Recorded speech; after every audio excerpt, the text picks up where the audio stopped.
Bonjour à toutes et à tous, bienvenue à ce premier numéro de Droit de réponse de l'année 2014. Et permettez-moi de prime abord de vous présenter au nom de l'équipe de production de ce programme tous nos vœux les meilleurs pour cette année nouvelle. Cela dit, dans son message à la nation le 31 décembre dernier, le président de la République a relevé pour le déplorer que nos efforts ne suffiront pas à leur rythme actuel pour que le Cameroun devienne pays émergent en 2035.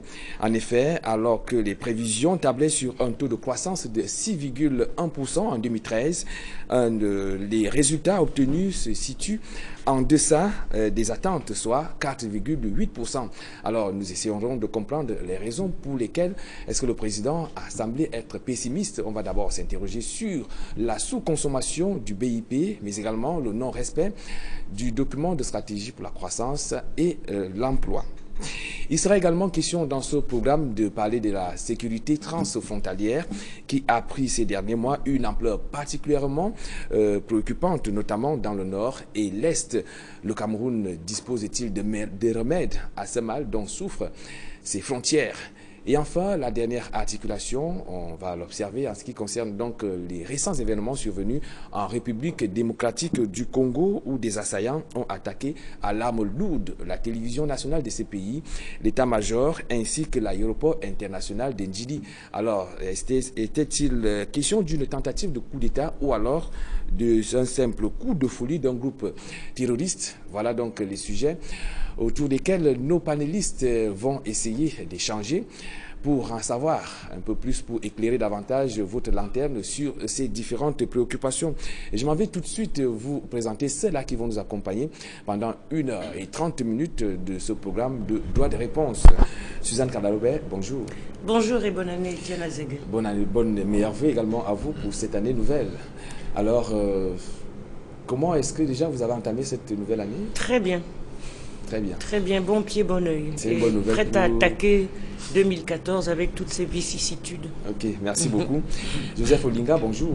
Bonjour Etienne. Vous êtes journaliste bonjour, au quotidien Le Messager. Vous le dites si bien. Ok, merci d'avoir répondu à cette invitation. Docteur Marius Baha, bonjour. Bonjour. Vous êtes le vice-président du CPME, c'est ça? De la CPME, la Camerounaise des PME. Okay, c'est la confédération patronale qui s'occupe des petites et moyennes entreprises. Ok, avec vous, on essaiera de comprendre pourquoi est-ce que le Cameroun ne pourra pas être émergent si l'on s'en tient au discours du président de la République d'ici 2035. Il faut également signaler qu'on aura comme autre panéliste Maître Joseph-Claude Biligaï, le président du comité de suivi du budget d'investissement dans le Vouli. Permettez-moi à présent de revenir sur l'actualité telle que vue par les quotidiens parus cette semaine. Il faut signaler à Jean-Paul Chuniat qu'il n'y avait pas assez de quotidiens puisque la plupart sont toujours en congé. Bonjour.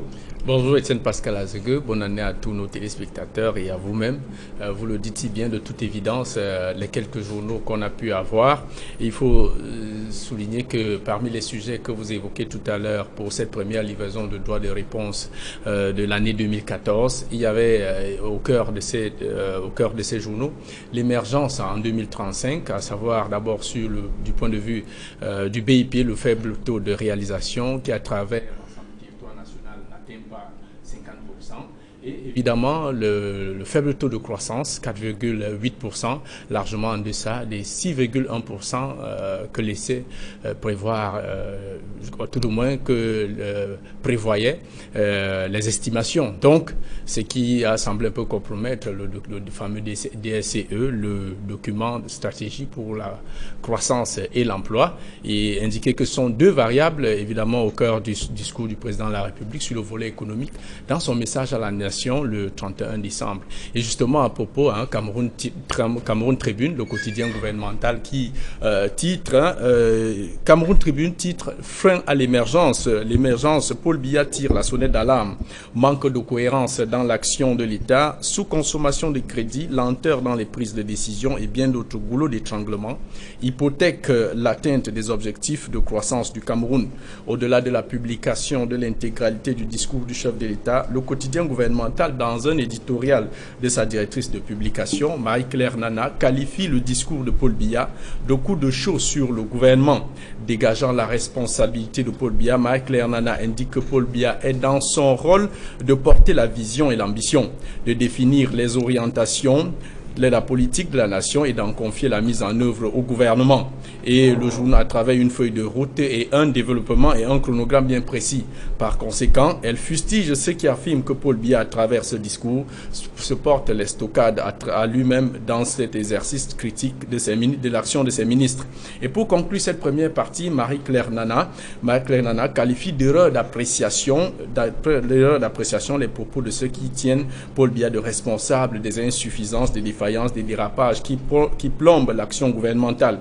Pour elle, Paul Biya n'est pas un super ministre omniprésent, omniscient, à l'ombre duquel les membres du gouvernement se meuvent comme de bons pantins.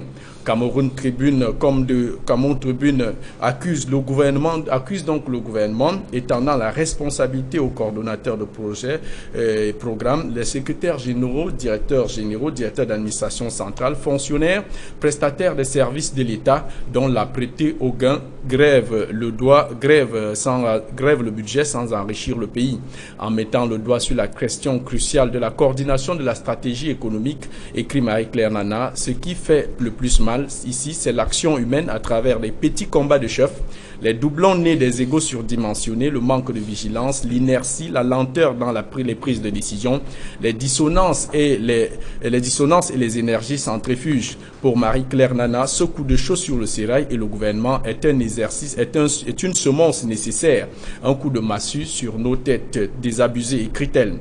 Toujours sur le discours du président de la République, le directeur de la rédaction de Cameroun Tribune revient sur la question du sursaut patriotique.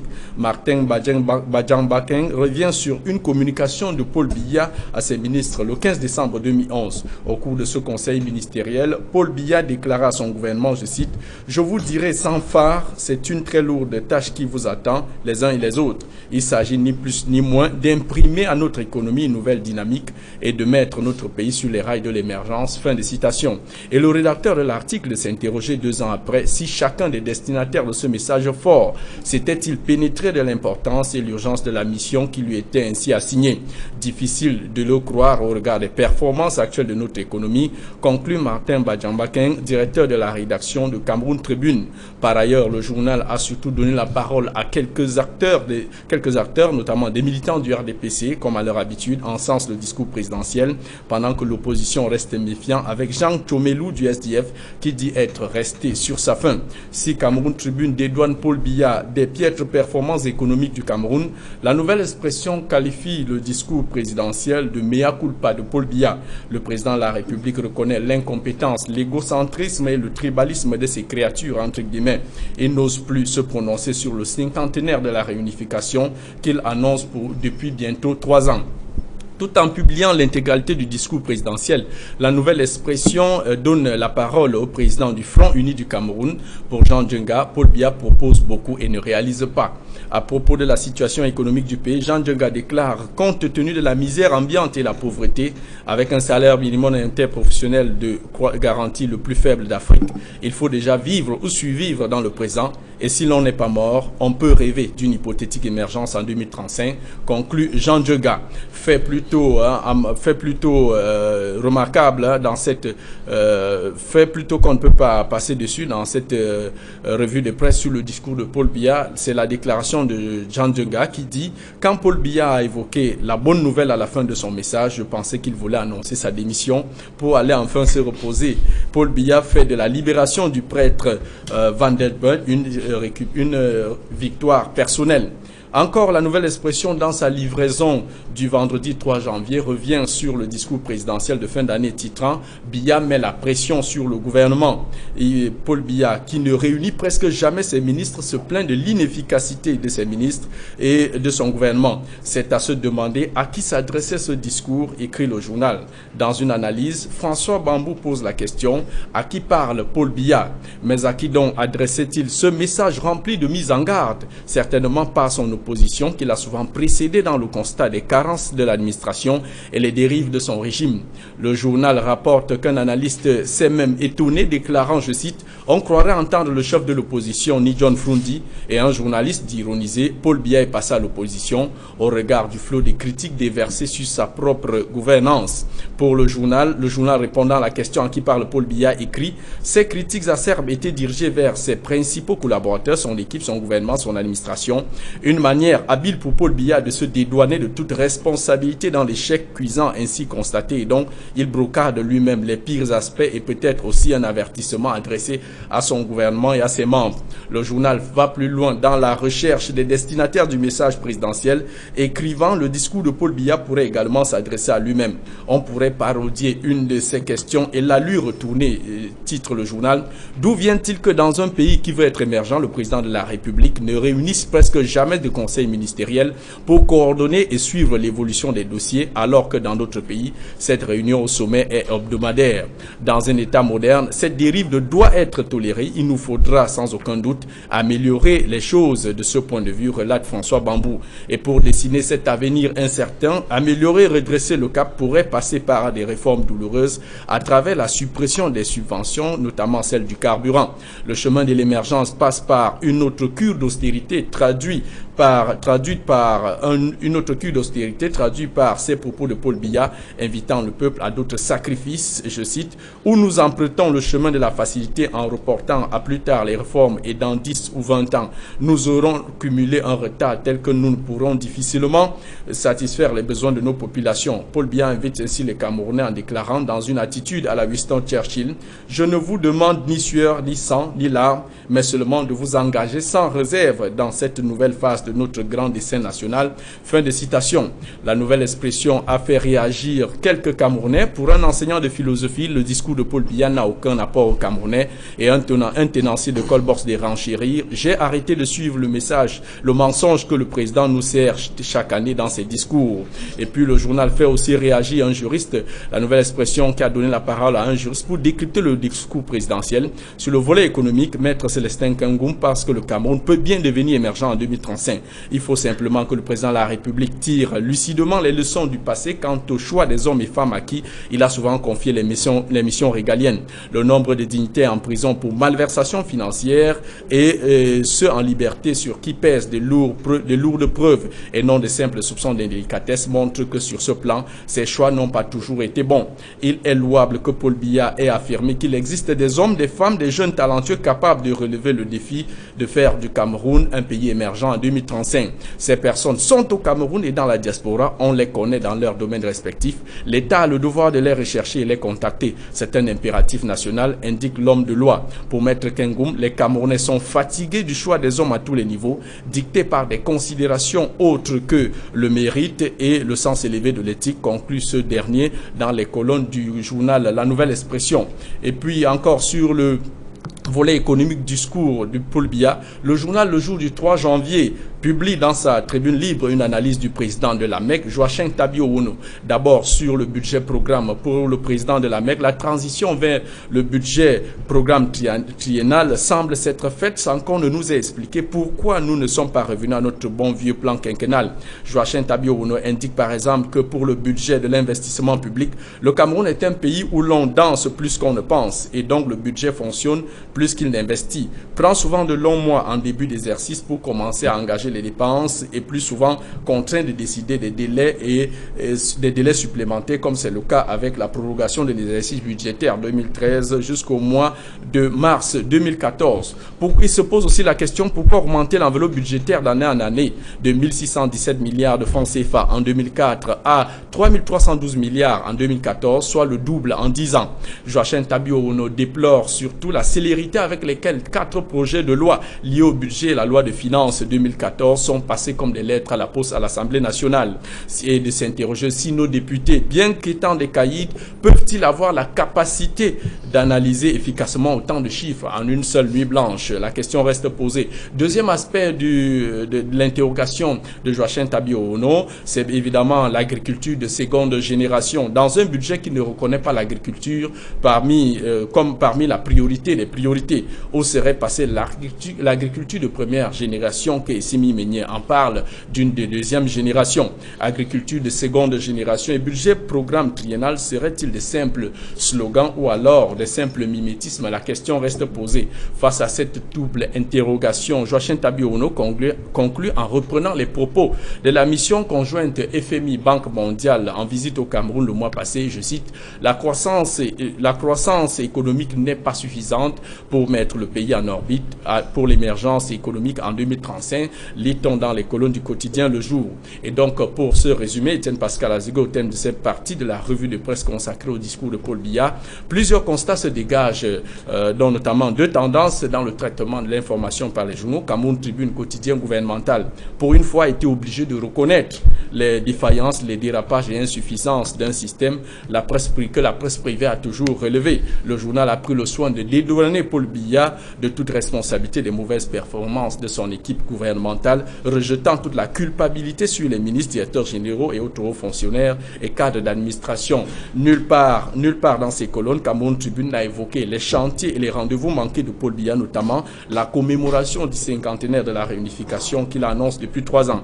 La presse privée est restée fidèle à sa logique critique sous plusieurs facettes du discours présidentiel, malgré la maigreur, notamment sur le plan économique, malgré donc la maigreur des titres parus en kiosque pendant la période de la fête de la Saint-Sylvestre. La presse dans son ensemble a-t-elle bien ou mal traité les questions évoquées? S'est-elle posé les bonnes questions? Le débat est donc lancé, bien qu'il convienne d'évoquer l'insécurité aux frontières de la République centrafricaine avec 2 soldats du BIR qui ont été abattus 2 jours seulement après le discours de Paul Biya qui indiquait, je cite: nous avons déployé des unités d'élite sur le terrain pour faire échec à ces intrusions.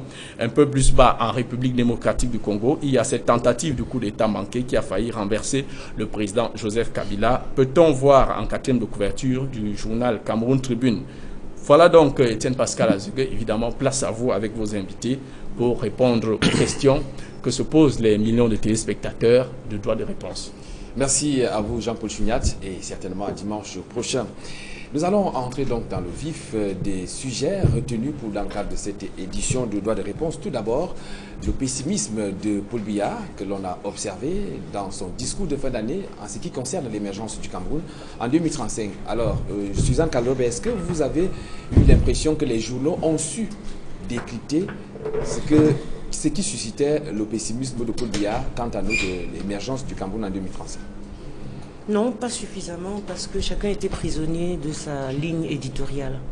Et donc, Cameroun Tribune a fait sa part, la presse privée a fait sa part, et du coup, on est passé peut-être à côté de ce que je pense être les éléments fondamentaux de ce discours, qui pose plusieurs problèmes, et peut-être pas exclusivement ce que la presse a semblé mettre en exergue.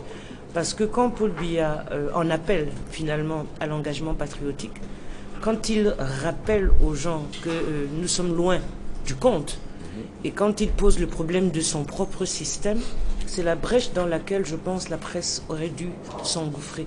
Parce que désormais, il interpelle les Camerounais, comme si nous étions co-responsables de la situation qui va être la nôtre. Donc je pense que la presse, elle était un peu en dessous, parce que elle était pressée soit de dire il n'a encore rien dit, c'est toujours la même chose, soit de dire bravo Paul Biya, tu es le plus grand, tu es le plus saint, au lieu de regarder de façon un peu plus objective ce discours. C'est un discours qui a duré 24 minutes et quand on prend le temps de le lire, c'est un discours, quoi qu'il en soit, différent sur le ton. Alors qu'est-ce que ça signifie? Est-ce que Paul Biya a conscience que son heure est bientôt terminée et qu'il va bien falloir partir, mais en laissant un certain nombre de choses? C'est ça qui est important. C'est-à-dire, derrière ce discours, il y a déjà la succession. Voilà. Alors, et ça échappe à la presse privée. Joseph Olinga, vous vous sentez certainement concerné par ces déclarations de Suzanne Kalobe. Quoique votre quotidien, il était en congé. Vous, oui. Le messager a pris une trêve et donne rendez-vous effectivement. Alors, est-ce que vous avez cette impression que la presse n'a pas su exprimer ou alors interpréter ce qui suscitait le pessimisme du président de la République? Non, je préfère dire que Suzanne est dans son rôle. Je ne vais pas rentrer dans son jeu. Je voulais juste préciser que ce qu'il faut comprendre, c'est que le président de la République, Biya, reste constant dans son discours. C'est un discours on a le sentiment que c'est comme ça se passe avec tous les citoyens. En début d'année, on fait des vœux qu'on ne réalise pas, et l'année qui commence après, on refait les mêmes vœux, on ne réalise pas. Ce que je veux dire, c'est que pour comprendre, je dis M. Biya est consent, pourquoi? Parce que ça fait 30 ans. Ça fait 30 ans, et lorsque vous rentrez dans le lexique du président de la République, c'est les mêmes mots qui reviennent. Depuis 30 ans, on parle de laxisme. Depuis 30 ans, on parle de corruption. Depuis 30 ans, on parle d'inertie. Il y a juste des termes. C'est juste des expressions des expressions qui changent, mais c'est la même chose qu'on dit depuis 30 ans. Et j'aimerais bien à Suzanne qui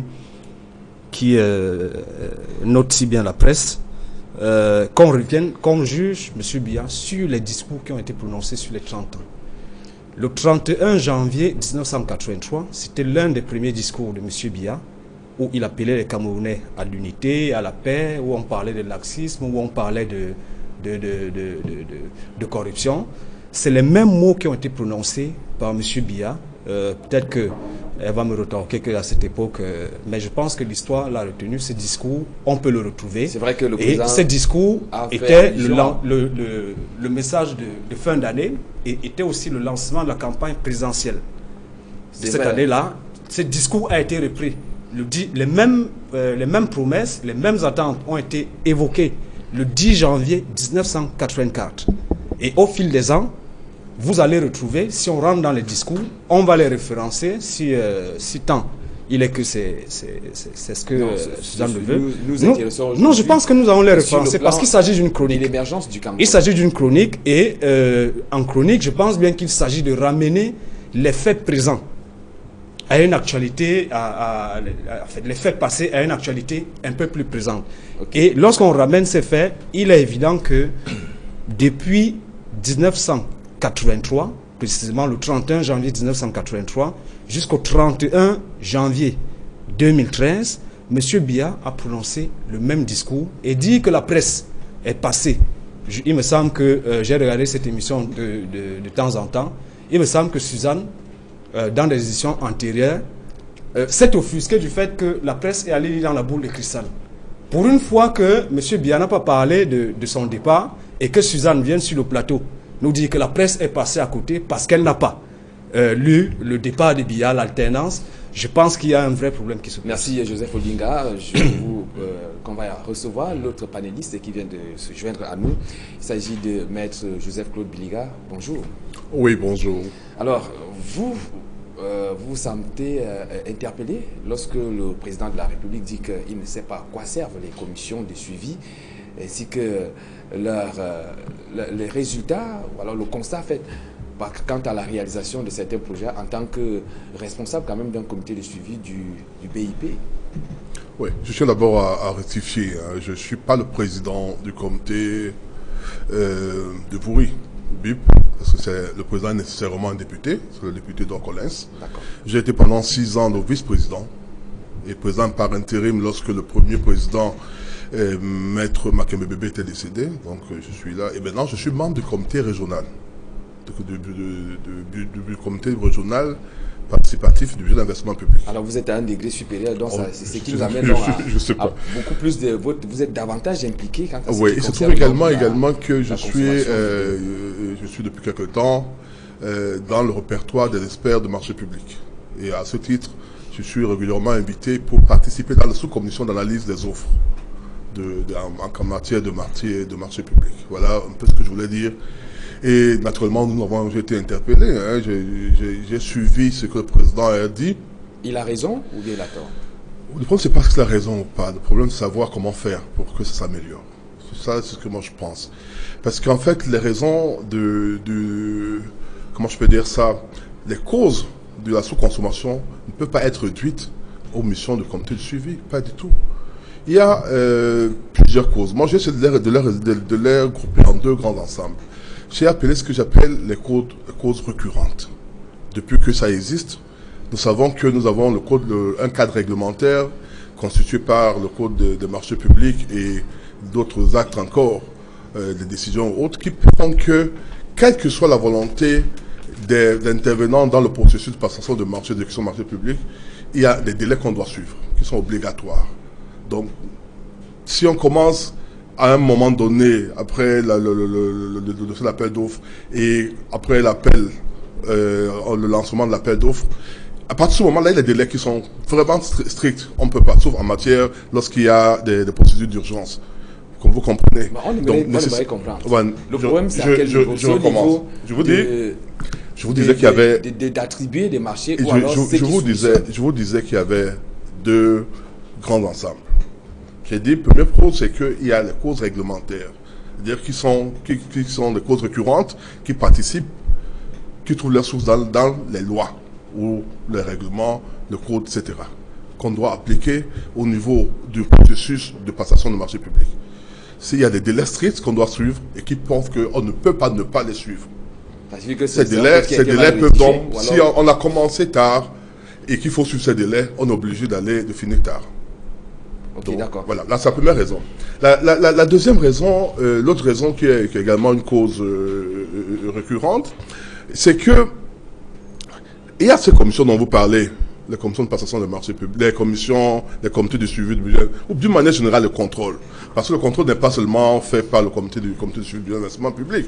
Il y a des ingénieurs de contrôle qui existent, des ingénieurs de marché, comment on les appelle, qui existent, et qui sont chargés du suivi de ce budget, de la réalisation des projets, et qui sont appelés à être sur le terrain. Alors, nous allons revenir peut-être... On peut y revenir plus en détail. Donc. Mais je permets à ce que le docteur Barra puisse également réagir. Alors, qu'est-ce qui peut expliquer qu'on constate une sous-consommation du budget d'investissement public? Disons qu'on y reviendra sur la sous-consommation du budget public. Mais je voudrais quand même revenir sur l'essentiel du budget, du discours du président. Les éléments essentiels qu'on peut tirer de ce discours, au-delà de l'exercice de contrition qui a été le sien, c'est d'abord un appel, parce qu'il constate lui-même qu'au plan économique, il y a péril en la demeure. Les plans qui ont été élaborés dans le DSCE ne sont pas encore atteints. Et si nous continuons comme la Banque mondiale, le FMI l'ont dit sur cette lancée, il est très fort probable, c'est-à-dire certain, qu'on n'atteindra pas l'émergence en 2035. Donc, ce qui est intéressant, c'est de voir lui-même les phrases qu'il a utilisées. Il a d'abord parlé de la politique en disant que l'horizon politique s'est éclairci, s'est dégagé. Il a mis le curseur sur l'économie. C'est quand même l'une des rares fois où son discours est concentré essentiellement sur l'économie et sur la sécurité. Donc, qu'est-ce qu'il dit sur l'économie? Il est temps d'avoir des débats sérieux et objectifs sur les problèmes qui interpellent les Camerounais. Lui-même, il a cité les problèmes, le pouvoir d'achat, l'emploi des jeunes et le niveau de vie des Camerounais.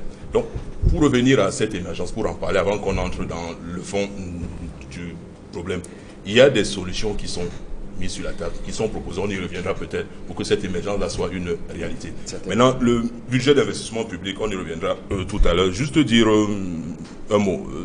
Ça me fait aussi penser à quelque chose de récurrent dans l'administration publique camerounaise. Vous savez, on a eu le même problème avec les fonds qui sont mis par les partenaires de développement, qui n'arrivent pas à être utilisés.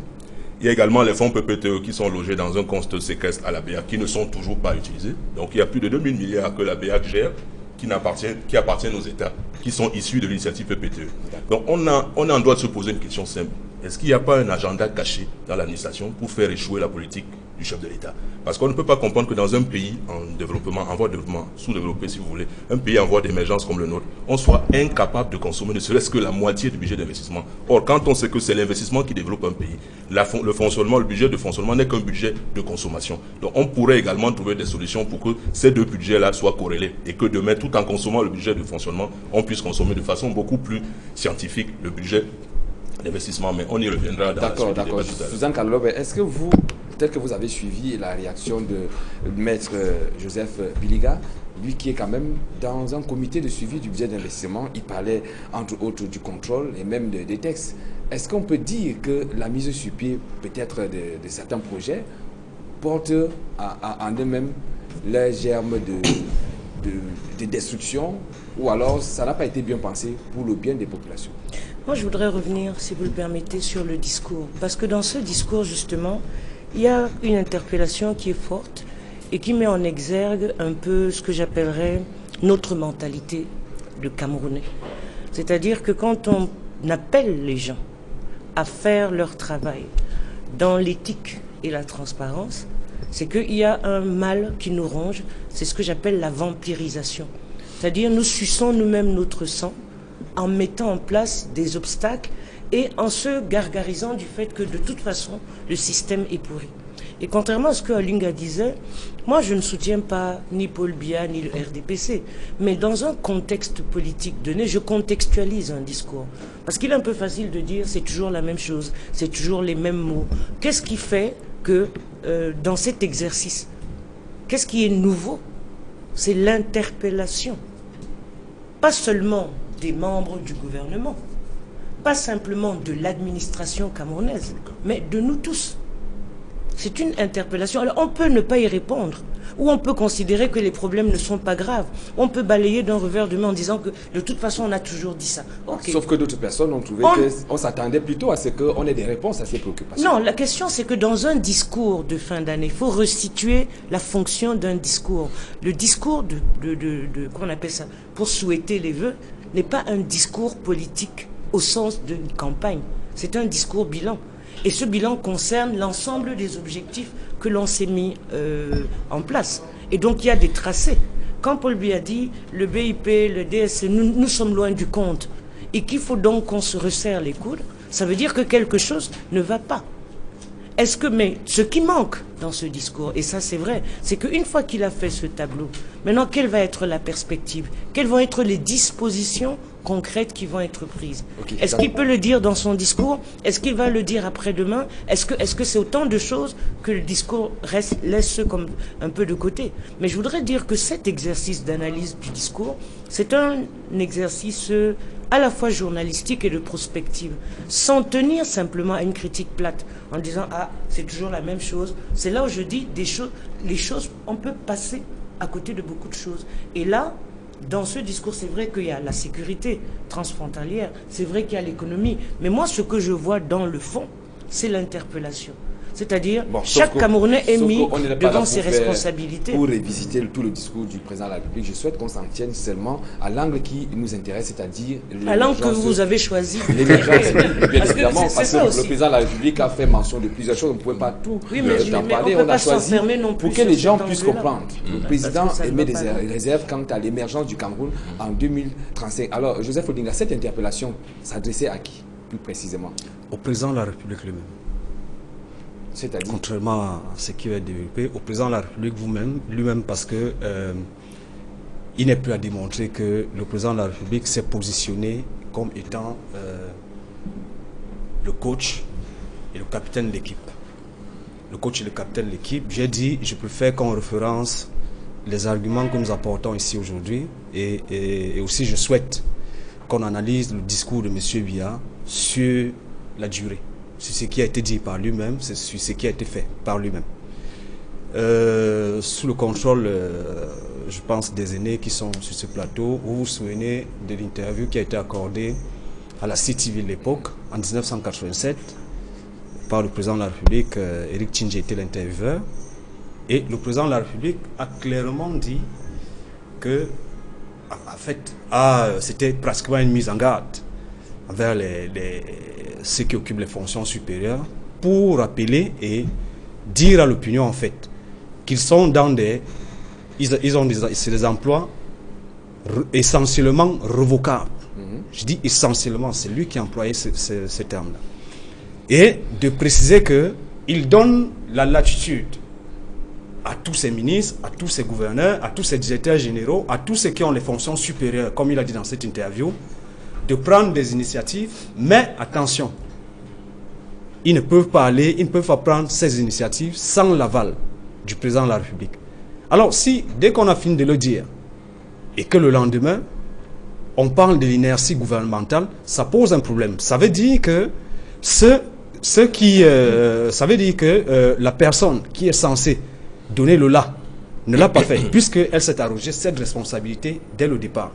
Et je pense que dans la grille d'analyse que d'aucuns veulent faire prospérer, il y a un problème parce que ça paraît un peu comme du ponce-pilatisme.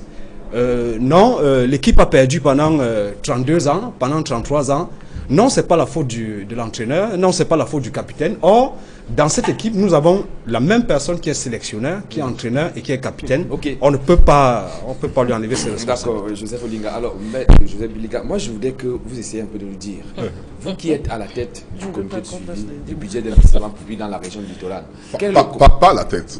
Alors, en fait, vous faites quand même partie de ce ce comité, oui. Alors, quel est le constat qui a été fait pour que... Qu'est-ce que vous avez constaté concrètement sur le terrain qui peut nous aider à comprendre le pourquoi est-ce que aucune région n'ait jamais atteint 50%? Oui, je vais le dire vraiment rapidement pour ne pas... Je vous ai dit qu'il y avait des causes récurrentes. Je parle du code. Il y a d'autres raisons également. C'est les relations entre les entrepreneurs et les gestionnaires de crédit ou autres.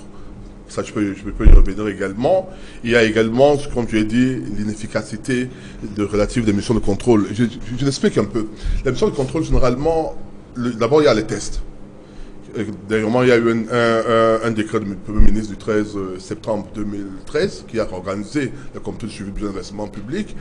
Et le véritable problème qui se pose généralement, c'est quelles sont les missions de ces comités. Ces comités ont-ils pour mission de descendre sur le terrain, de vérifier comment les crédits sont exécutés et de venir rendre compte? Ou ont-ils pour mission de faire ce qu'on appelle un contrôle sur pièce?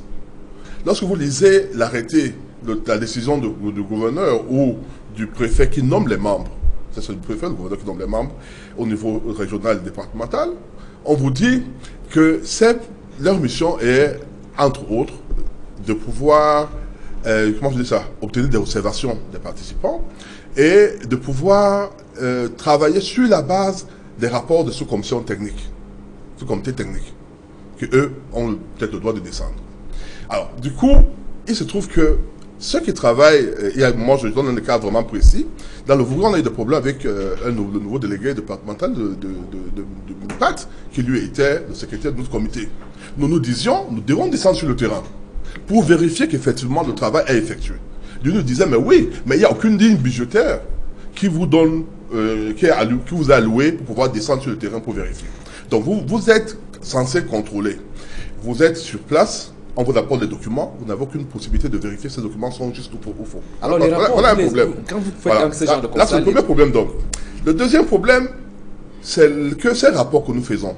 Oui, vous les adressez à qui? Au préfet pour le comité départemental, au gouverneur pour le comité régional. Et ça s'arrête là. On n'a aucune fonction, aucun pouvoir coercitif. Vous comprenez donc? Donc, lorsqu'on dit les missions de contrôle, le comité n'ont pas fait le travail, qu'est-ce que le comité doit faire comme travail? Voilà donc ce que je vois, c'est un élément que je vois quand je peux aller vraiment en détail, mais moi je pense, et je l'ai toujours dit, qu'il est nécessaire que le comité ait le pouvoir, non seulement de descendre sur le terrain, nous on l'a toujours fait, mais également de pouvoir, à travers peut-être le procureur de la République, faire actionner le ministère de l'action publique. Parce qu'en fait, on a trouvé pas mal de choses qui n'allaient pas. Alors, d'autres raisons que je vois, et là je le dis également, c'est les raisons que j'appelle les raisons qui sont récentes. Elles sont récentes, c'est le budget programme, qui vient d'arriver, qu'on ne maîtrise pas, qui pose le problème. Je vous donne un exemple simple pour pouvoir organiser la première réunion du comité de suivi qui devait avoir lieu en avril. On l'a organisée au niveau régional, on l'a organisée en juin. La deuxième devait avoir lieu en juillet, elle a eu lieu en juillet, mais pendant tout ce monde, on n'a pas pu le faire parce qu'il y avait un problème au niveau des finances, au niveau de la relation entre le comité de suivi ou le délégué régional et les finances, entre autres. Donc, je dis, il y a ce problème qui se pose. Peut-être que vous venez donc nous expliquer là, on comprend. Il y a un autre problème. Il y a un autre problème, et le problème pour moi qui est le plus important, parce qu'il y a deux autres. Il y a naturellement la décentralisation. Il y a tellement de problèmes. Il y a la décentralisation également. Il y a la décentralisation également, et le dernier, le plus grave, c'est le ministère des marchés publics. Alors, l'arrivée du ministère des marchés publics dans cette année a eu un impact négatif dans la consommation du budget d'investissement public. Alors, on va mieux expliquer par la suite. Marius Barra, vous venez de suivre cette difficulté que les régions ont à atteindre un pourcentage quand même au-delà des 50%. Qu'est-ce que ça vous suscite comme réaction? Disons, ça suscite une réaction, comme Suzanne Carlo le disait. On a fait une interpellation. Moi, j'ai parlé tout à l'heure d'un appel à l'aide. Donc, c'est vraiment, comme disait un illustre compatriote, c'est une question de sémantique. C'est vraiment une interpellation. Bon, ce serait mieux de sortir de cette logique de stock, à parler du passé, que c'est tout à fait statique, pour passer à cette logique de flux qui nous intéresse, le dynamisme. Qu'est-ce qu'il faut faire pour que cette émergence soit en réalité? Parce qu'encore une fois, l'émergence, ce n'est pas seulement l'affaire du président de la République, c'est l'affaire de tous les Camerounais. Donc il faut proposer des solutions pour ça.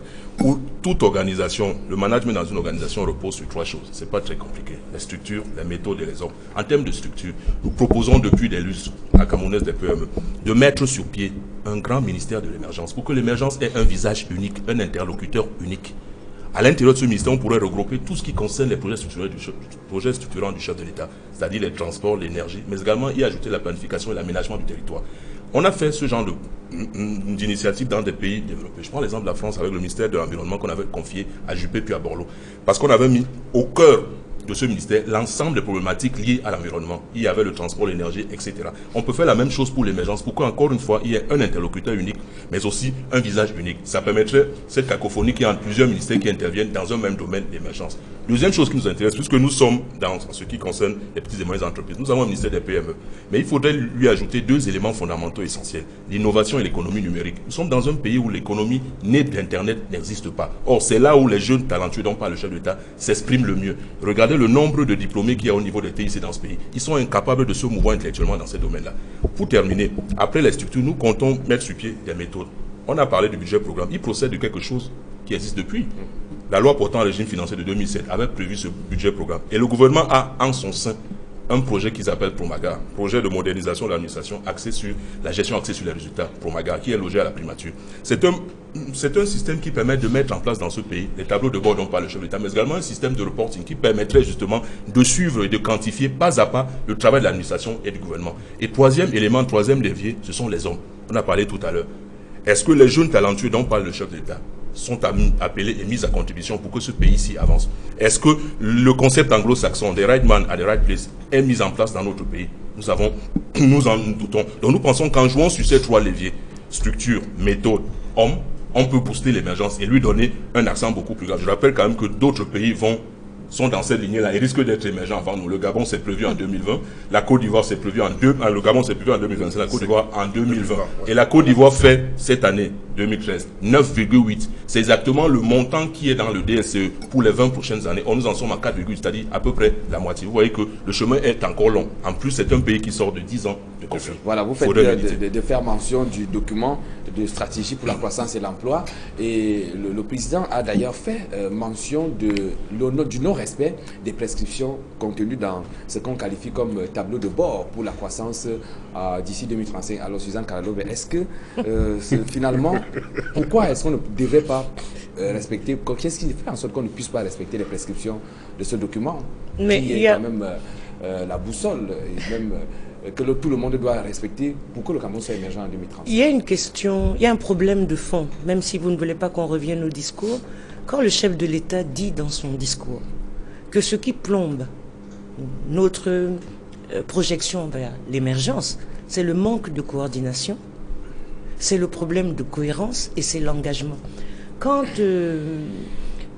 mon collègue ici décrit les lourdeurs structurelles, l'absence d'engagement, le népotisme et la corruption, c'est bien de ça qu'il s'agit. C'est-à-dire qu'aujourd'hui, on ne peut rien consommer ni faire tant qu'on ne résout pas ces problèmes structurels, organiques et politiques. Ce n'est pas juste des petites réformettes. Alors il y a 2 options. Il y en a qui pensent que c'est la gouvernance, c'est le cas de Linga ou de l'opposition en général, c'est la gouvernance de Biya qui est en cause. C'est vrai, mais comme cette gouvernance dure depuis 30 ans, elle a imprégné les mentalités des hommes et des femmes. Parce que chacun de nous refuse de se regarder dans le miroir en se disant « D'accord, Paul Biya, c'est vraiment une fripouille, mais moi-même, je suis qui ?» C'est ce qui se passe dans les administrations. Derrière le fait qu'il y a mauvaise gouvernance, chacun ronge ce qu'il veut. Aujourd'hui, la question qui est posée, c'est que est-ce qu'on est prêt à défendre le label Cameroun, que ça soit avec ou sans Paul Biya? Moi, je pense que c'est cette question qu'il faut pousser jusqu'au bout. Parce qu'il y va de l'avenir du Cameroun. Parce que même si Paul Biya tombe, et il partira, est-ce qu'on va être capable de se relever si nous n'avons pas conscience que nous sommes, nous aussi, une part de la solution et du problème? Je pense que c'est ça qui m'a semblé intéressant dans ce discours. Pas tellement que Biya a parlé bien ou pas bien parlé, mais que, bon, le problème, la question revient au centre, le Cameroun. Qu'est-ce qu'on veut en faire? Et quand vous dites que pourquoi est-ce qu'on ne consomme pas, pourquoi est-ce qu'on ne va pas arriver? Mais oui, Si nous ne voulons pas y arriver, nous n'y arriverons pas. Alors, est-ce que c'est parce que BIA va partir demain qu'on va se mettre au travail, ou alors on se met au travail maintenant? Voilà ce qui est posé comme, je dirais, comme... C'est un pari ou un défi. Ok, d'accord. Alors, moi, je souhaite, Joseph Odinga, au commencement, on parlait du document stratégique pour la réduction de la pauvreté. En 2003, en 2008, on est passé au document de stratégie pour la croissance et l'emploi. Et jusque-là, on ne voit pas toujours le Cameroun émergent, le Cameroun, le train que le quotidien des Camerounais changer. Alors, qu'est-ce qui fait problème? Est-ce que ce sont les prescriptions contenues dans ce programme qui sont mal conçues, ou alors c'est le non-respect, comme l'a mentionné le président de la République? Je crois que nous sommes tout de même d'accord sur quelque chose d'essentiel ici, c'est que c'est pas les programmes qui manquent, c'est pas des initiatives qui manquent. Ce qui pose problème, c'est l'implémentation de ces initiatives. Et dès qu'on arrive à ces résultats-là, je vais prendre l'exemple du vice-président de la coordination qui s'exprimait tout à l'heure.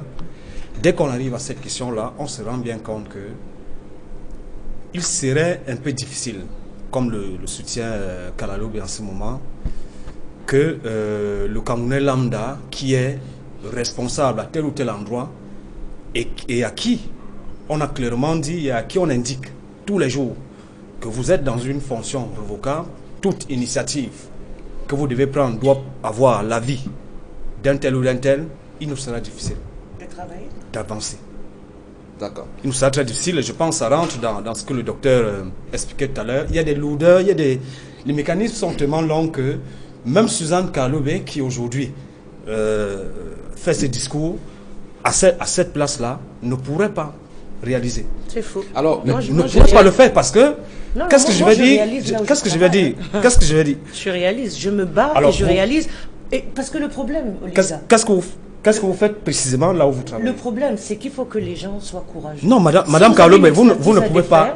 L'exemple que vous devez prendre, je veux qu'on reste même dans l'exemple que vous devez prendre. Oui.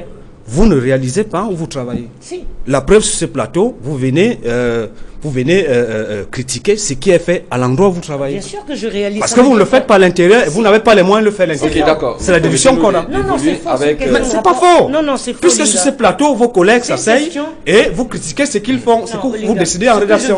Si vous pouviez le faire en rédaction, vous ne viendrez pas sur le plateau. Non, attends, ce que je veux lui dire. C'est ce qui est vrai, Madame Kalalobi. Non, désolé. Je suis désolé. Non, ce que je veux juste lui dire. Non, j'avais la parole, c'est vous qui l'avez prise, hein. Non, j'avais la parole. Je vous retire la parole, s'il vous plaît. À qui? Je la donne au docteur Marius Barra de réagir parce que vous avez semblé être intéressé par la réaction de Joseph Odinga. Non, justement, je ne sais pas où le président Biya a interdit aux gens d'innover, d'inventer, de créer. C'est lui-même qui l'a dit. Je rappelle que si vous ne prenez pas des initiatives là où vous travaillez, n'attendez pas que d'autres viennent le faire à votre place. Je prends des exemples. Nous sommes dans le domaine du management. Quand j'étais salarié, je n'aime pas trop parler de moi, mais c'est bien de temps en temps de donner des exemples concrets. On m'a fait croire que les entreprises publiques dans ce pays ne pouvaient pas supporter le management par objectif, la gestion axée sur les résultats et la planification stratégique. Nous avons réussi à sauver avec d'autres une entreprise de la place de la faillite, de la liquidation, en mettant ces outils-là dans cette entreprise publique. C'est la seule entreprise publique des 140 entreprises d'État qui fonctionne avec un système de tableau de bord, un système de reporting et qui existe aujourd'hui depuis près de 10 ans. Je rappelle également, pour prendre un exemple, une entreprise publique très connue, la SNH, qui a des démembrements, Tradex, Hydrac. Je rappelle que le prédécesseur, l'ancien directeur général de la Sonara, M. Ding, nous lui avons proposé en notre temps de faire du laboratoire de la Sonara, qui est un laboratoire certifié COFRAC, c'est-à-dire qui a une certification ISO, d'en faire une extension de la Sonara pour gagner de l'argent. C'est ce que Hydrac a fait, ce que la SNH a fait. C'est exactement le même concept que nous avons pensé pour le brut que la Sonara vend, de faire une entreprise de cette nature. C'est ce que SNH a fait. Est-ce que quelqu'un a donné l'ordre au président Mundiki de faire ces deux choses-là? Il a fait. Ça a créé des emplois, ça a créé des richesses et ça a créé deux institutions qui marchent aujourd'hui. Ça veut dire que ceux qui sont en place sont tellement dans une sorte d'hypertrophie, du moins une sorte d'anesthésie générale de la pensée. Pourquoi qui n'ose rien. Qui n'ose rien, alors qu'on a dit oser, innover, créer. Donc nous, encore une fois, c'est pour ça, juste pour chuter, nous proposons une chose simple pour que cette émergence, encore une fois, soit une réalité. Deux choses. Il faut lancer dans notre pays, en cette année, à 21 ans de cette émergence-là, les assises nationales de l'économie, une sorte de grand forum de l'économie qui réunirait tous les intervenants dans le domaine économique, l'État, le secteur privé, la société civile, les ONG, les partenaires de développement, pour qu'on puisse enfin parler économie dans ce pays et dire exactement ce qu'on compte faire des 3 septennats qui nous séparent de l'émergence.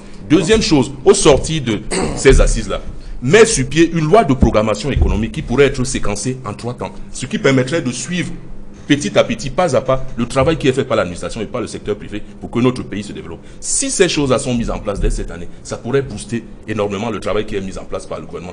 Encore une fois, c'est un appel à l'aide que le président a lancé. Nous, dans notre domaine économique, nous lui proposons des solutions concrètes. Nous voulons mettre au service de notre pays les PME, parce que, encore une fois, le starting block de l'émergence de notre pays, c'est pas autre chose que les PME. C'est 99% du tissu entrepreneurial de notre pays. 105 000 entreprises, 104 000 sont des PME. Si nous ne nous appuyons pas sur les PME, nous n'en faisons pas le levier de l'émergence, on ne pourra pas émerger. Voilà Ce que nous c'est compris. Alors, Maître Joseph Claude Bilga, moi je souhaiterais que vous essayiez un peu de réagir. Au-delà de ce qu'on peut qualifier de frein, entre autres les leaders, ou alors le manque d'initiative, est-ce que dans le contexte où le Cameroun produit ce qu'il ne consomme pas et consomme ce qu'il ne produit pas, est-ce que ça ne peut pas également être... On peut pas également voir de ce côté-là pour qu'on puisse véritablement parler d'émergence en 2030? Je ne veux pas vous décevoir, bon, je ne suis pas économiste. Quand on commence l'économie, je me retrouve pas, je suis avocat. Donc j'aime beaucoup plus parler du droit et autres. Mais je pense que tout pays a pour vocation de pouvoir produire, consommer ce qu'on produit. Cela suppose qu'on ait les têtes faites pour ça. C'est pour ça que je suis content lorsque mon voisin de gauche, M. Baha, parle avec entrain, avec conviction des PME. Et moi, j'ai eu le temps de lire. J'ai eu la chance également de participer au lancement. Il y avait l'ancien ministre, l'ancien secrétaire général du ministère des Finances qui nous avait invités dans un hôtel de la place pour la 2SCE, je crois que c'était en 2010. Et j'ai eu également à préparer à lire ce document. Et le rôle des PME est important. Hyper important. Malheureusement, on se rend compte aujourd'hui que la question qu'on se pose, c'est de savoir est-ce que nos PME sont préparées. Je donne un exemple vraiment banal. À un moment donné, on avait décidé de retirer, par exemple, ou bien de donner aux PME l'entretien des routes. Vous êtes au courant de ce qui s'est passé à PK5, à Douala, où une entreprise qui avait eu la charge de faire une route, avait fait une route, elle est revenue quelques temps après, la route était totalement abîmée, les populations ont pris les matières pour les chasser. C'était une entreprise camerounaise. Alors le problème qui se pose, c'est que je veux et que ce qu'il faudrait, c'est que nos Camerounais, nos entreprises camerounaises prennent en main le développement de ce pays. Pas seulement dans la rhétorique, mais dans l'activité, je veux dire, réelle, telle qu'on l'aperçoit. Parce qu'en fait, M. Baradou l'a dit, il y a plus de 90% des PME. Mais j'aurais bien souhaité qu'ils nous disent quelle est la contribution de ces PME dans la marche et dans la perspective de l'émergence. Je vais chuter par là. Je rentre de la Côte d'Ivoire. J'y étais, ça fait 2 semaines. Ce que j'ai vu là-bas, d'un pays sortant de la guerre, j'ai eu honte, moi, d'être Camerounais. C'est-à-dire qu'en fait, vous voyez un pays qui sort de la guerre et qui parle de l'émergence en 2020, c'est-à-dire dans 6 ans, et qui va y arriver. Et nous qui sommes là, nous n'avons jamais eu de guerre, nous avons d'un pays de paix, où il n'y a jamais eu de problème. Nous parlions de 2035 et le président nous a dit nous ne sommes même pas sûrs d'arriver à 2035. Alors vous posez là les mêmes préoccupations que le président de la République. Alors Suzanne Kalobe et Joseph Odinga, vous allez intervenir, ça sera la dernière intervention par rapport à ce sujet. Alors, quel pourrait être le nouveau discours pour qu'il y ait ce sursaut patriotique souhaité par Paul Biya? Je ne crois pas que ça soit une question de discours. Maintenant, c'est l'examen de conscience de chaque Camerounais. C'est vrai qu'il y a eu un déni, ce qu'on appelle le déni à partir dans les années 90. Il y a un déni de confiance vis-à-vis de ce chef d'État parce que en 82, il avait promis rigueur et moralisation et les Camerounais ont le sentiment que les choses se sont dégradées. Donc il faut, et ça revient à Paul Biya et ses collègues du gouvernement, s'ils sont encore là, c'est à eux de rétablir la confiance. c'est une priorité. Mais c'est aussi à nous de prendre nos responsabilités. Parce qu'encore une fois, ce pays nous appartient à tous. Et le seul fait d'être dans une posture critique n'est pas une mauvaise chose. Mais comme le disait M. Barra, il faut construire. Et la construction, c'est là où le discours a mis le point sur les choses essentielles. Est-ce qu'on va passer notre vie à rendre les autres responsables de nos propres turpitudes, ou est-ce qu'à un moment donné, on va passer par-dessus? Et je reviens à ce que M. Olinga disait tout à l'heure en disant oui, mais vous-même, Suzanne Kalou, vous critiquez, mais ça n'avance pas. Ça avance. Déjà, cette émission Droit de réponse, où on a pris sur nous de critiquer ce que nous faisions comme travail, c'est une avancée. Parce que jusque-là, il y avait une sorte d'omerta. Vous allez bientôt chuter. Non, je vais chuter. Jusque-là, il y avait une sorte d'omerta. C'est-à-dire que si on se critiquait, on critiquait par exemple la manière dont nous, les médias privés, nous traitions de l'actualité, on nous accusait tout de suite d'être à la solde. Donc, la construction démocratique, c'est ça. C'est une critique, c'est une remise en cause, mais c'est aussi un engagement de manière responsable. Joseph Olinga. Je ne vais pas revenir sur ce que Kalaloube dit ou ce qu'elle fait. C'est Suzanne Kalaloube. Ok, c'est que Suzanne Kalaloube fait. C'est plus gentil. Parce qu'il est évident que ce qu'elle dit n'engage qu'elle, c'est pas assez vérifiable. Je vais parler des PME pour dire, tout à l'heure nous avons dit que est-ce qu'il est possible que les gens prennent des initiatives et que ça avance. On se rend bien compte que une fois de plus, en parlant des PME, que les initiatives sont là, mais ça n'avance justement pas. Aujourd'hui, on nous a, je parle sous le contrôle du spécialiste des PME, on nous a démontré que pour qu'on pense être émergent en 2040, il faudrait que les PME, qui représentent 90%, sont à 90 même peut-être, du tissu économique, que ces PME soient dynamiques. Et pour qu'elles soient dynamiques, il faut qu'elles soient compétitives. Pour qu'elles soient compétitives, il faut, comme le disait mon voisin, qu'il y ait une mise à niveau. Et dans des pays, pour le peu de lecture que j'ai fait dans ce domaine, dans des pays qui veulent être émergents ou aujourd'hui qui sont développés, il se trouve que l'État a injecté de l'argent pour ce processus-là. C'est pour cela que les PME sont même passés de ça de PME et sont devenus des multinationales. Aujourd'hui, ce n'est pas le problème. On est à une sorte de jeu de ping-pong. On nous dit, bon, on ne donne pas l'argent aux PME parce qu'elles ne peuvent pas rembourser cet argent. Mais dans des pays où ça a avancé, l'État a mis sur pied une caisse de garantie qui permet que ces PME-là se développent. Et on a vu comment ces pays se développent. Le monsieur a évoqué tout à l'heure la Côte d'Ivoire. Voilà, ce n'est pas avec une baguette magique que ça s'est passé. C'est parce qu'on a cru à quelque chose. Monsieur les gars, je suis Maître Biliga. Maître Biliga, voilà.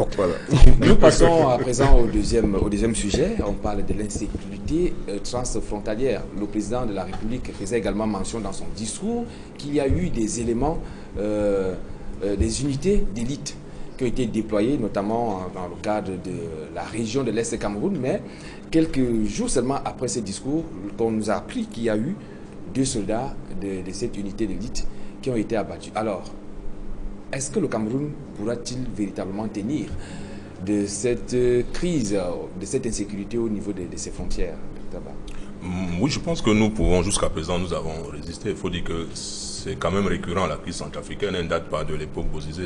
Et il faut comprendre que géopolitiquement, la République centrafricaine est entourée de pays qui eux-mêmes sont instables. Elle a au sud la RDC, mais également au sud-est et au nord-est 2 pays qui sont actuellement en ébullition, le Soudan et le Soudan du Sud. Donc c'est pas aujourd'hui que cette instabilité a commencé. Je pense quand même que les forces de défense du Cameroun ont démontré, les communiqués de ministre de la Défense le montrent à suffisance, que les frontières, au moins au niveau de l'Est de notre pays, sont sauvegardées. Mais je voulais en profiter pour dire que parmi les réflexions qui sont menées dans ces conflits à l'intérieur du continent africain, parce qu'on est quand même l'un des rares continents au monde à continuer à cumuler et les coups d'État et les conflits. Donc il est peut-être temps aujourd'hui de mettre sur pied un observatoire de la sécurité transfrontalière, ne serait-ce qu'au sein de la CEMAC, voire au-delà au sein de la CEAC, pour essayer d'être proactif, c'est-à-dire de prévenir ces conflits au lieu d'attendre qu'ils surviennent avant qu'on se mette à voir l'aspect humanitaire, mais également l'aspect complètement sauvage, comme c'est le cas aujourd'hui en République centrafricaine. Donc voilà une piste de réflexion que les diplomates, mais également les hommes politiques et les géostratèges du ministère des Relations extérieures peuvent travailler. Alors, merci Biliga, on constate que beaucoup plus dans la région de l'Est, ce sont des intrusions des hommes armés dans le Grand Nord. On possède beaucoup plus par les kidnappings. Alors, comment est-ce que le Cameroun peut-il facilement se mobiliser pour sécuriser ces différentes parties du pays? Je pense que le président a réagi. Hein. Tout récemment, il y a eu des décisions. La création des brigades et autres au niveau des frontières, le renforcement de la présence militaire dans ces frontières-là. Il faut tout simplement avouer que c'est une tâche qui est très difficile parce qu'en fait, nous avons des frontières poreuses. Nous avons des frontières poreuses. Lorsque tu arrives, par exemple, à l'Est, il est difficile de distinguer un baya camerounais d'un baya centrafricain. De la même manière, un Kanouri de Kolofatas et un Kanouri qui est de l'autre côté de la frontière, c'est pratiquement les mêmes personnes. Je veux dire qu'en fait, c'est ça la difficulté en réalité. Parce que l'ennemi, appelons-le ainsi, prend le visage du voisin, du frère. Et je dis, quelles que soient les armes qu'on peut mettre, s'il n'y a pas l'intervention de la population, s'il n'y a pas, l'intervention des populations, qui doivent être les premiers défenseurs de la nation, les forces armées ne pourront pas faire grand-chose. Ça, c'est mon avis. Donc, je dis donc, comme au niveau des frontières, les villages ne sont pas très grands, donc on connaît à peu près les intrus, les nouveaux venus, on peut donc, les populations peuvent donc prendre leur sécurité en main à travers le renseignement qu'ils doivent fournir aux éléments des forces armées qui sont là. C'est que cette manière, moi je pense que cette sécurité peut être maintenue. Et je dis que ce que je dois quand même retenir, le président de la République l'a dit dans son discours, c'est qu'en fait nous devons prendre conscience du fait qu'aucune paix n'est définitive. Et qu'à tout moment, nous pouvons, cette paix que nous avons aujourd'hui et que nous continuons à traiter comme n'étant pas une paix, parce que les gens vous disent non, les gens ont faim, donc il n'y a pas la paix. Cette paix-là peut devenir véritablement la guerre demain si on n'y prend pas garde. Donc nous devrons tout faire pour préserver cette paix-là à travers nos comportements. Et là, je rejoins ce que les autres ont dit, les Suzanne Kalalobe et M. Dr Barus Baha, pour dire qu'il s'agit d'un comportement individuel. Nous devons nous sentir camerounais, nous devons nous sentir comptables de notre sécurité, comptables de notre développement. Alors, chacun à titre individuel. Merci. Alors, Suzanne Kalalobe, est-ce que vous avez eu l'impression que les journaux ont beaucoup plus relevé, ont insisté sur cet aspect de l'insécurité au niveau des frontières? C'est vrai qu'il y a beaucoup d'autres préoccupations dont ces journaux ont fait mention. Est-ce que vous avez l'impression que l'actualité même, celui concernant le décès des hommes en tenue camerounais à la frontière centrafricaine, ça n'a pas été un tout petit peu dilué dans l'actualité concernant plutôt le discours du président à la fin de l'année? Pas vraiment dilué, mais un peu escamoté. Et ce qui est surtout escamoté, c'est que ce n'est pas une question d'insécurité transfrontalière. C'est qu'il y a un pays qui s'appelle la RCA, qui est dans une situation catastrophique.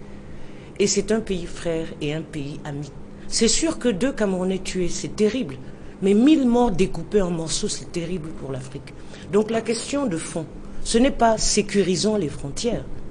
C'est comme il disait, comment on va contenir les extrémismes qui se développent sur notre continent et qui sont amplifiés à cause de la fragilisation des populations et de leur précarité. En Centrafrique, ce sont des frères qui se tuent. Parce que l'un est chrétien, l'autre est musulman. Ce n'est pas une question qu'on sécurise. Même si vous sécurisiez, comme il y a des métastases, ça va forcément prendre sur la région. La question actuelle de la RCA et de cette frontière, ce n'est pas la question du Cameroun. Je crois que je l'avais dit déjà une fois. C'est la question de la CEMAC d'abord, c'est la question de l'Union africaine ensuite, et c'est la question de l'ensemble du continent définitivement. Alors, c'est bien beau ce que je dis, parce que avant que tout ça soit mis en place, on risque encore de tuer. Eh bien oui, on va encore tuer. On va encore tuer parce qu'on n'a pas pris la mesure de la dégradation des situations sur le continent. On n'a pas pris la mesure de ce que l'instabilité de la RCA pouvait provoquer. On n'a pas pris la mesure de la guerre qu'il y a eu au Darfour. Et on n'a pas pris les conséquences du développement des extrémismes aujourd'hui où l'on se tue parce qu'on ne croit pas aux mêmes choses. Voilà, ça c'est pour le cas donc, de la frontière de l'Est Cameroun. Sauf qu'il faut nous mentionner que l'insécurité, ce n'est pas seulement qu'à l'Est, il y a également à nord, dans le Grand Nord et même au niveau par voie maritime. Alors Joseph Odinga, il faudra donc mettre un accent sur quoi, par exemple, pour ce qui est du Grand Nord, où l'on note que là c'est beaucoup plus des kidnappings, des enlèvements. et non les attaques des hommes armés comme ça se passe dans la frontière de l'Est Cameroun. Non, que ce soit, de mon point de vue, que ce soit à l'Est, que ce soit au Grand Nord, que ce soit au sud-ouest Cameroun, par voie maritime, il faut commencer par sécuriser nos frontières. Parce qu'il y a un adage populaire qui dit lorsque la maison du voisin est en feu, il faut bien faire une cloison pour contenir d'abord, pour se mettre à l'abri, et puis maintenant, aller pour éteindre ce feu chez le voisin. Et aujourd'hui, j'ai un peu du mal à croire, comme le disait un panéliste tout à l'heure, que l'origine de la guerre en Centrafrique, des affrontements en Centrafrique, est d'origine religieuse. C'est pas vrai. C'est pas vrai. Je pense que nous tous on a vu comment, malheureusement, ça c'est le mauvais côté de la communication. On a vu comment la communication des médias français a fait évoluer cette situation. C'est vrai qu'on a eu aujourd'hui un reporter de l'AFP qui était sur le plateau de droit de réponse il y a la semaine dernière, qui nous a clairement soutenu cette position que vous venez de dire, que cette guerre n'avait rien à voir. Elle n'a rien à voir avec la religion. Et malheureusement, il faut préciser que ça encore, ça ne va pas trop plaire. Lors de sa dernière visite à l'Est, c'était en 1987, le président de la République a reconnu que le fait que cette zone-là soit une zone qui est frontalière, il fallait que les autorités administratives et ceux qui étaient en charge des questions de sécurité prennent des mesures pour sécuriser cette barrière-là. C'est vrai que dans le même propos, il avait insisté sur le fait que il faut qu'on prenne aussi en compte que c'est un pays frère et qu'il faut beaucoup plus travailler sur les relations de paix qu'on devrait avoir. Nous sommes bien en 87, vous voyez bien que c'est en train de nous surprendre. Rien n'a été fait. Lorsqu'on parle de frontières à l'Est, c'est des bouts de corde qu'on place et je mets quiconque au défi, je parle de l'Est quand même, avec une certaine autorité, je mets quiconque au défi de démontrer que le déploiement qui est fait en ce moment peut être un tampon au cas où la Séléka ou les anti-Baraka rentreraient au Cameroun. Donc effectivement, je pense que, il faut également reconnaître, que le président, dans un discours officiel, aujourd'hui en parle, ça veut dire que la situation est assez grave. Bon, peut-être qu'on n'a pas le temps d'en parler ici. Je vais prendre pour chuter. Non, le déploiement, il se passe depuis 6 mois pratiquement. On voit bien que ça ne change pas. On voit bien que les gens continuent à rentrer dans des villages et tuer tout le monde. Je vais juste préciser, et ça c'est peut-être pour être d'accord pour une fois avec le président Biya, que c'est lui qui a dit à la tribune de l'ONU que la question de la sécurité en Afrique et en Afrique subsaharienne en particulier était étroitement lié au rapport que les pays développés avaient avec cette région du continent. Et il proposait qu'au lieu de chercher des solutions pour enrayer les guerres, qu'on cherche plutôt des solutions pour développer les États de l'Afrique subsaharienne. Voilà. Ça irait mieux. Je vais vous permettre de dire un mot, sinon on n'aura pas assez de temps de parler de la situation qui prévoit actuellement en République démocratique. Nous sommes toujours là dans le cadre de la sécurité, Suzanne Kalalobé. Alors, ce pays va-t-il désormais finir avec les coups d'État? Quel pays? La République démocratique du Congo, parce qu'il y a eu un événement lundi où des assaillants ont pris en otage la télévision nationale, l'état-major et même l'aéroport international. Alors, les coups d'État, est-ce que c'est prêt à finir en République démocratique du Congo? RDC, RCA, quoi d'autre comme pays? Tous ces pays-là sont fragilisés par le développement actuel dans le monde d'une précarisation, d'une précarité. Le prétexte religieux, c'est un prétexte, mais il existe malgré tout.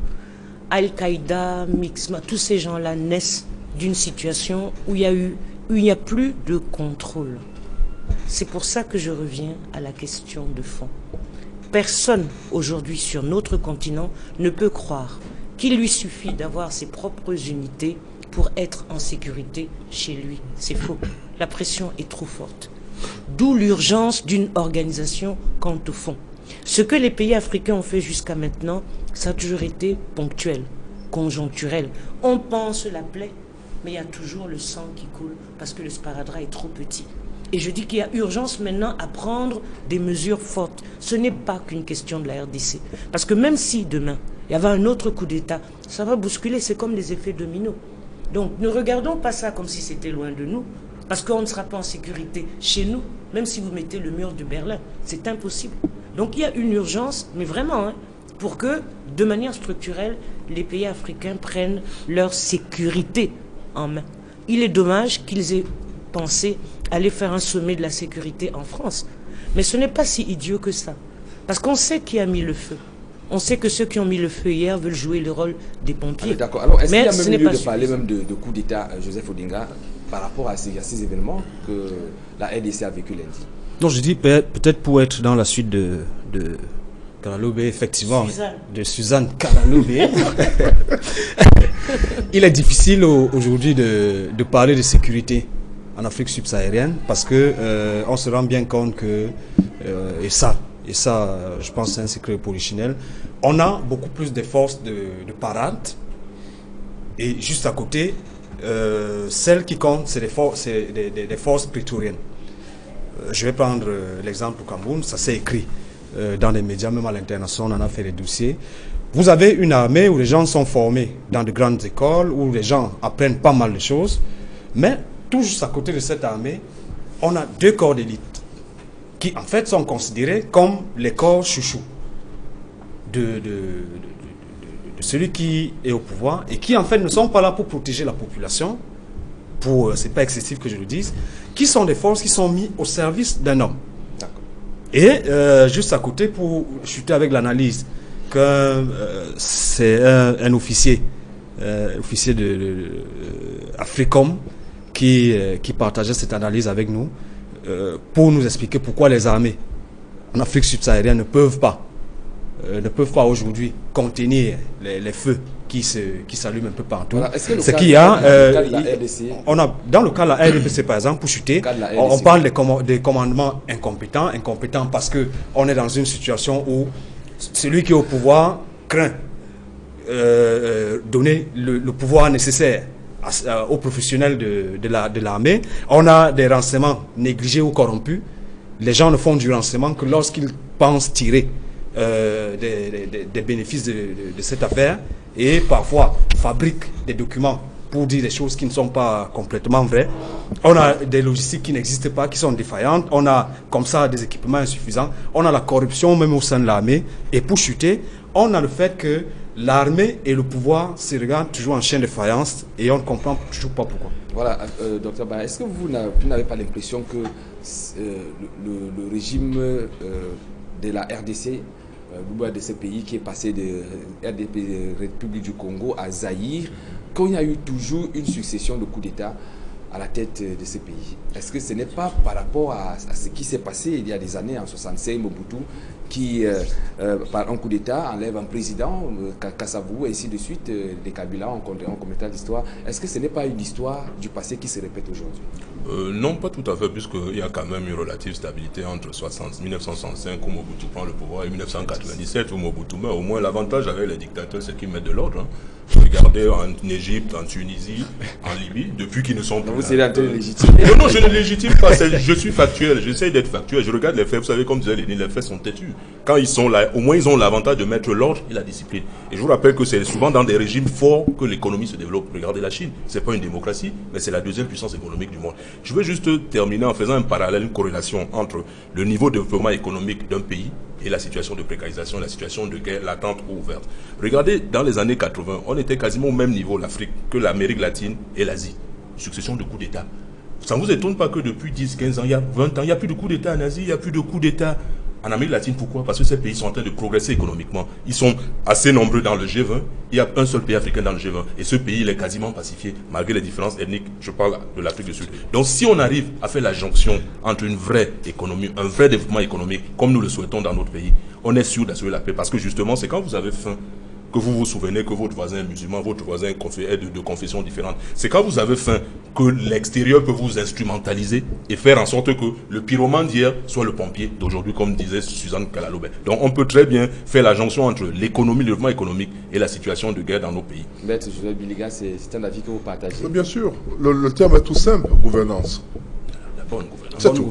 Non, on a dépassé la phase de bonne gouvernance. Parce que, elle est bonne. Oui, la gouvernance est par essence bonne. Comme la qualité. Donc lorsqu'il y a la gouvernance, il y a ce qu'on appelle la rédivabilité. C'est-à-dire que les gouvernants sont appelés à venir rendre compte de ce qu'ils ont fait. Parce que généralement, les problèmes, ça vient de là.